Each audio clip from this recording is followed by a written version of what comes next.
Bonjour. Alors, dans cette présentation, on va voir comment on peut mettre des méthodes dans une classe ou un record. Et avec tout ça, c'est quoi un peu le principe d'encapsulation et pourquoi on a besoin, on va montrer aussi comment on peut cloner des objets.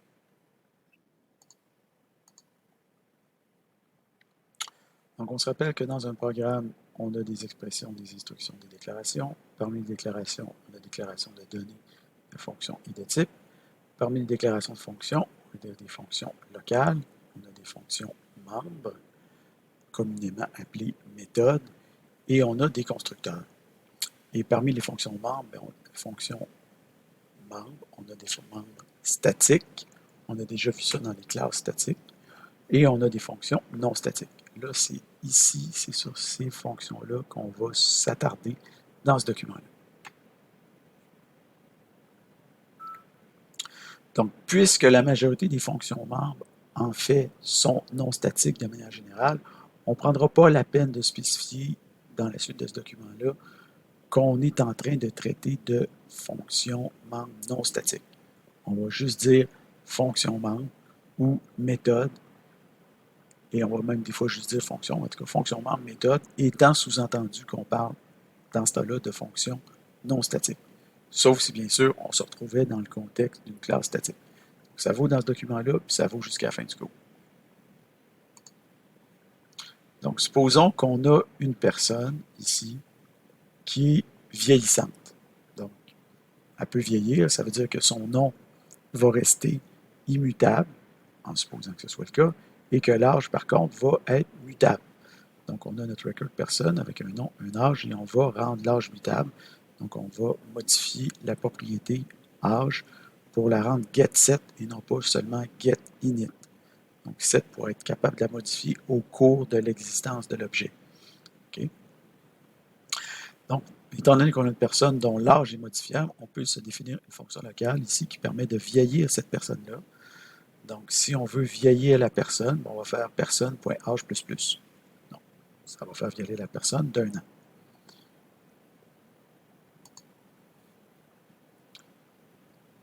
Ce qu'on peut faire, c'est que non seulement on peut mettre des fonctions locales qui permettent de vieillir une personne, mais on pourrait même mettre une fonction à l'intérieur même du record ou de la classe. OK? Donc, on peut mettre une fonction à l'intérieur même du record ou de la classe. Si on fait ça, en fait, ça va simplifier l'écriture de notre fonction. Donc, quand notre fonction est à l'intérieur même du record ou de la classe, on n'a pas besoin de mettre un paramètre. Donc, ici, on avait un paramètre personne. Ici, on n'a pas besoin de le mettre parce que vu que la fonction est à l'intérieur de la personne, ben, c'est la personne elle-même qu'on va vieillir, nécessairement. OK?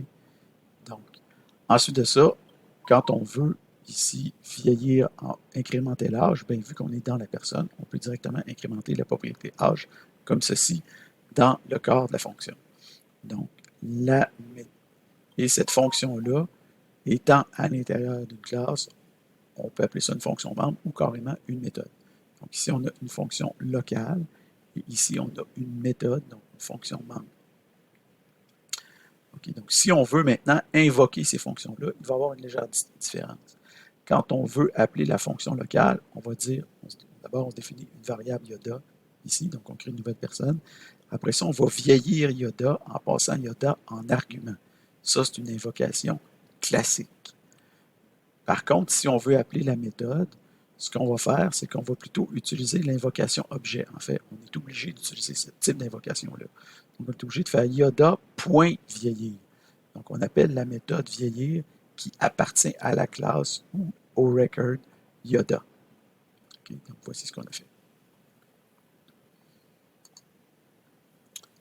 Donc, à partir du moment qu'on a notre fonction vieillir locale, qui est une méthode, une fonction membre, donc on peut se débarrasser de la fonction ici locale pour conserver uniquement la méthode.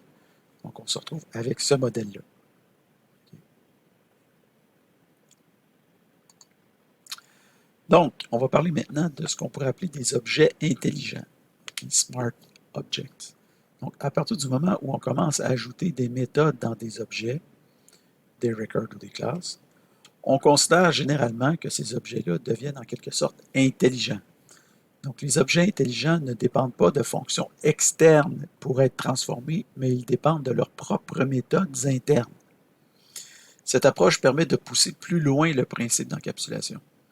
Dans les objets intelligents, on s'attend à ce que les données mutables de cet objet-là soient modifiées à l'aide des méthodes de cet objet.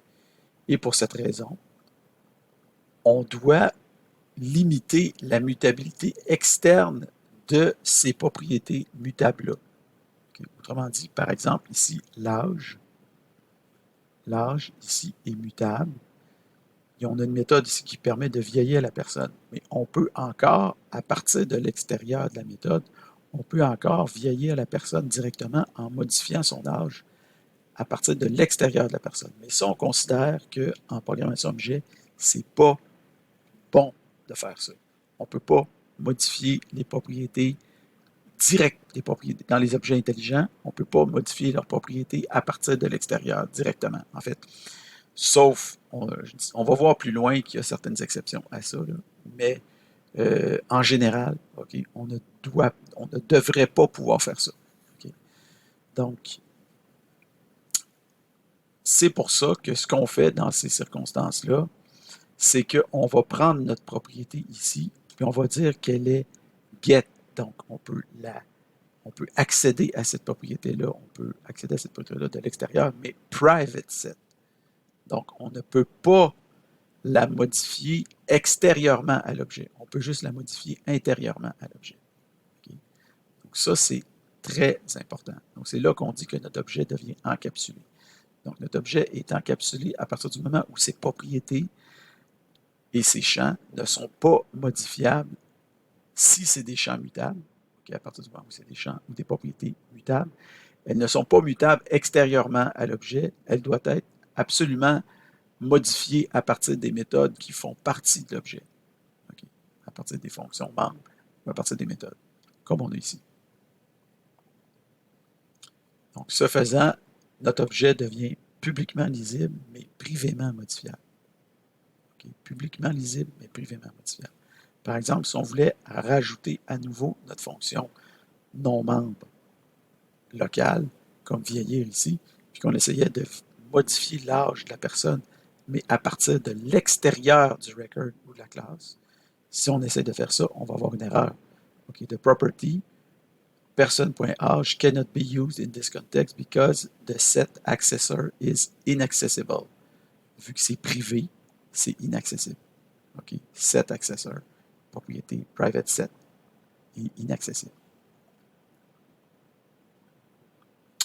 Donc, dans un objet, le principe d'encapsulation dit que dans un objet mutable intelligent, aucune donnée ne doit être publiquement et directement modifiable. Si une donnée est mutable, alors obligatoirement, les modifications doivent être effectuées indirectement via les méthodes de cet objet-là. Donc, on va voir plus loin qu'il existe une autre façon de faire, mais pour l'instant, on ne s'occupe pas de ça.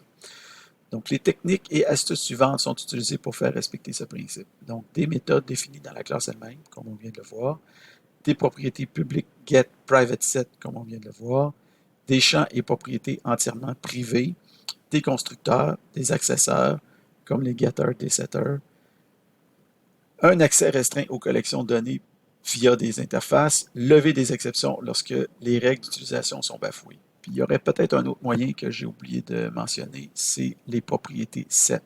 Mais on va voir ça vraiment dans plusieurs modules. Okay? Donc, on va voir ces documents-là on va voir ces techniques-là dans des documents ultérieurs. Évidemment, il n'y a rien qui nous empêche dans les fonctions membres ou les méthodes obéissent aux mêmes règles que les fonctions locales, donc les fonctions non membres. Par exemple, on peut leur ajouter des paramètres facultatifs, comme dans n'importe quelle fonction. Okay? Donc, par exemple, ici, quand on veut vieillir la personne, on pourrait mettre un paramètre nombre d'années qui, par défaut, vaut 1. Donc, si on vieillit directement. Ici, on vieillit seulement 1 an. Par contre, ici, on peut vieillir de 4 ans d'un coup, si on veut, avec cette méthode-là. Bon, maintenant, on va se tourner du côté du clonage.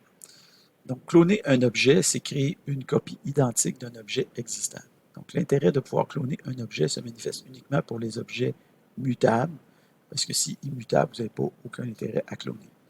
Donc, par exemple, pour préserver une copie dans un état antérieur avant d'effectuer des modifications sur notre objet. Donc, il existe jusqu'à 3 moyens différents de cloner des objets. Donc, d'abord, en utilisant un constructeur, le constructeur de l'objet. Ensuite, en utilisant le with, ça c'est disponible uniquement avec les records. Et finalement, directement en utilisant une méthode clone, si jamais cette méthode-là a été définie dans l'objet, dans la classe ou le record. Donc, pour cloner un objet, on va d'abord s'intéresser aux 2 premiers moyens. Donc, on peut cloner ici avec le constructeur. Quand on dit le constructeur, c'est quand on fait new avec le nom de la classe puis qu'on passe des arguments. Ça, c'est le constructeur. Donc, c'est l'invocation du constructeur. On n'a pas encore vraiment... On a vu les constructeurs statiques dans le module qui concerne ça, mais on n'a pas encore attaqué directement les constructeurs. C'est quelque chose qui va venir très rapidement dans les prochains modules. Donc, pour cloner avec le constructeur, bien, en fait, il suffit de créer une nouvelle personne qui va avoir le même nom et le même âge, évidemment. Donc, ça permet de cloner, de créer une nouvelle personne, mais qui possède le même nom et le même âge. Donc, en utilisant le constructeur. Une autre façon, c'est de cloner avec le with. Ça fonctionne uniquement avec les records. Donc, par exemple, si vous faites Yoda with, puis vous modifiez aucune des propriétés, mais comme ça ne modifie aucune propriété, ça va créer une clone, mais avec les mêmes propriétés. Okay? Donc, clone avec les mêmes propriétés, vous faites ça, ça va cloner. Donc, si on crée 2 clones, clone 1, clone 2, puis après ça, on vieillit la version d'origine. Yoda, ici, on le vieillit. Donc, la version d'origine va avoir vieilli d'1 an, 801. Par contre, les 2 clones, le clone 1 et le clone 2, vont être restés identiques à 800 ans, donc à la version d'origine. Okay? Donc, les clones n'ont pas vieilli. On peut aussi se définir une méthode directement qui permet de cloner. Donc, on a ici un exemple où est-ce qu'on fait public personne clonée et on fait new personne avec le nom et l'âge. Donc, on utilise le constructeur ici, mais à l'intérieur même de la classe ou du record pour créer un clone. Donc, dans ce cas-ci, est-ce que toutes les classes et les records doivent fournir une méthode clonée? Non. En général, c'est assez rare qu'on le fait, mais ça peut arriver que ça se fasse. Et je dois dire que ça a un intérêt pédagogique quand même aussi assez intéressant. C'est pour ça que souvent, dans les cours, on va parler de clonage, alors qu'en réalité, ça se fait, mais pas tant que ça. Ça se fait de temps en temps, mais c'est pas quelque chose c'est pas le pain quotidien quand même de la programmation orientée-objet. Peut-être plus au début du concept, parce qu'il y avait certains langages qui étaient plus basés sur le prototypage. Dans ce temps-là, on a plus besoin de faire du clonage. Mais dans la mouture, disons C# ou Java, où on a moins besoin de faire du clonage. Donc, comme remarque, on peut dire qu'un record aussi simple qu'une personne n'a pas nécessairement besoin d'une méthode clonée. C'est un exemple qui est purement illustratif ou pédagogique, si vous préférez. Donc, comment on fait pour cloner? Ce n'est pas compliqué, c'est une méthode. Donc, on fait yoda.cloner et ça va cloner notre personne. Donc, on a Yoda ici, on a notre clone, on vieillit Yoda, et notre clone et Yoda, on les donne. Donc, on voit que l'origine est restée à... l'origine a incrémenté son âge de 1, alors que le clone est resté à 800. Donc, en résumé, pour ce qui est des méthodes d'encapsulation et du clonage, donc, au lieu de définir des fonctions externes, donc locales ou statiques, pour traiter des objets, il est généralement préférable de placer ces fonctions-là directement dans les objets eux-mêmes, okay? C'est-à-dire d'en faire des membres du record, de la classe ou du struct. Ça peut être le cas aussi. Donc, ces fonctions membres ces fonctions membres non statiques sont ce qu'on appelle des méthodes au sens primordial du terme. Évidemment, en C#, le mot méthode a été appliqué à toutes les fonctions. Donc, c'est un abus de langage, mais le sens primordial de méthode, c'est une fonction membre qui appartient à une classe ou à un record ou à un struct. Donc, un objet avec des méthodes à l'intérieur devient en quelque sorte intelligent. Donc, il possède ses propres fonctions. OK? Donc, on peut parler de Smart Object. Donc, on s'attend en général qu'un objet intelligent respecte le principe d'encapsulation. Donc, les propriétés privément mutables, donc public get, private set, sont très utiles à cet effet. Une méthode peut posséder des paramètres, bien entendu, et il existe plusieurs moyens de cloner un objet comme on a pu le voir. Certains objets vont jusqu'à définir leur propre méthode clonée pour ce faire. Alors voilà.